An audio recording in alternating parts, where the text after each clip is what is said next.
What's going on, guys? This is the Red Rogue, and we're back with another episode of Taming Torghast, where I go over one of the many bosses of the Tower of the Damned in under 3 minutes. In this episode, we'll be encountering the Watchers of Death. This spectral foe has a few moves, so I'll go over each one and the priority it has. This boss can of course auto-attack like all the others, though it is not nearly as painful, so physical damage mitigation isn't quite as big of a deal.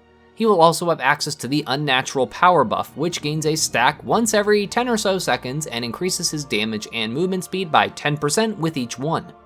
The main move you'll see him spam casting the most is Steel Vitality. This is an interruptible ability that will hit all players within 60 yards for shadow damage and deals more damage the higher your health is. On top of that, the Watcher of Death will heal for the amount of damage that it deals. While this is a pretty annoying move and hits for a modest amount of damage, you won't be able to stop literally every single one of them, so just be mindful of your health, and if you have any magic immunities, they will work great for this. The move you'll want to make sure you interrupt virtually every time is Fearsome Howl. Not only does this do a pretty exceptional amount of damage, but it also causes you to run away in fear from the boss for about 4 seconds, which means he'll be spamming his other moves on you while you can't do anything about it.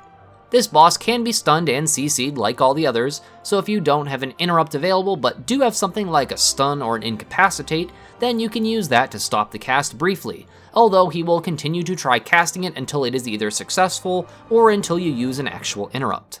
Lastly, and equally important, is Prophecy of Death.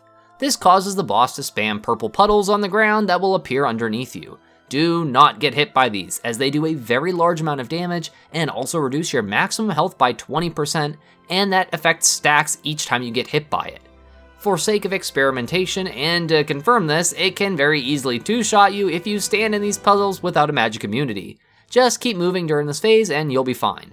So your main goal is to never let him fear you, avoid those purple puddles, and if possible, use any of your CCs to stop his casts of Steel Vitality whenever possible.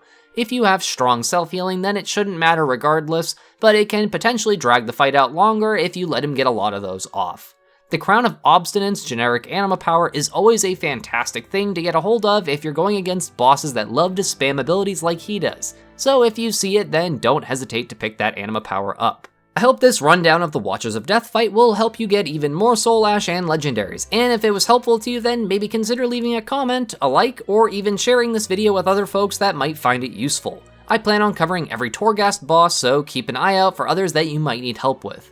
And as always, a big thank you to my regular viewers, commenters, subscribers, and especially my patrons, who all help make these Shiba Shenanigans possible.